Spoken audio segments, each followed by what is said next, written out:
همه جعفر چه تنگا ناتلنگی؟ هیچ چیزا حرف نزن. حرف نزنه؟ چه تخصل اخلاق زشتت ببره؟ تقصیر منه که پاشده اومده کمکت بدم. حساب ما چه قشه حاجی خانم؟ قابل نداره. چه داشتی که خدا یاره 2 تا نون بیرزه یا 2 تا تخم 3500 تومان. خدا خیرت بده. اصلا کی تو گو بیا کمک کن که داری مارزو میدی. والا به خدا دندونم درد میکنه. سر من نذار. دندونت بری من درد میکنه فقانه. بری باقیه داره کی چه کردن زن؟ خصل اخلاق زشتت ببره. دا زلیلش کنه آدمو که من انداخت اجاق تو. خوب علازم مشتری اومد چی نگو قشنگ حرف بزن. اگه من میخواستم هر روی تو کنن یا مشتری اندیه برامون نمونده بود. قشنگ حرف بزن. جعفر ای کیه؟ من چه میدونم؟ ای چرا داره مشتریه. ای چرا داره خود همه دست میده؟ من چه میدونم؟ رو 100 تا مشتری میاد و میره اینجا. چه بکنم؟ تو چطور نمیدونی ای کیه؟ حروم یا؟ من خبر ندارم. تو امرو اومدی. انگار خیلی ناراحت نیستی که اومده ای تو چی تو قهوه خونت نه؟ سلام خوبید؟ وای چقدر گرمه اینجا. چطوری جفری؟ پاپیونت هم که کجه؟ آی داری چه میکنی؟ پاپیونش کجه خو کجه؟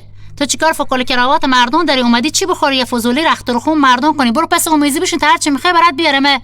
وای جعفر جان این کیه؟ زنته؟ آخه گفته بودن یه زن بی فرهنگ داری. کفشش همیشه خدا پارست. وای یا کجا ارسی مندی؟ وای جعفر وایسا یه چیزی نشونت بدم. این کیه؟ آی من اینجا. تو هستی؟ ای رمسیایی کیه؟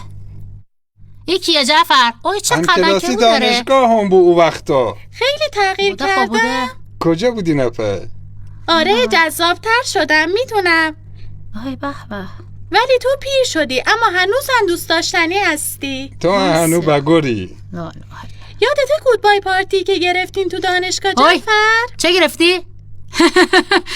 گروه بابای پارکی کیه گرفت؟ ایگه نای زنو.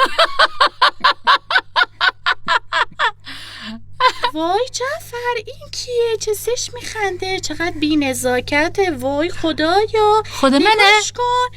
برو که غذات سوخت. برو که بو همه جا فرا گرفت. برو تجونت در بره. سوخت که سوخت فوزولیش اتا نومده. باز همه خیلی شعلت کنم. بیسو تپت کلت وارو نامینی. انگار تو بی بیاری خودو کشیدی.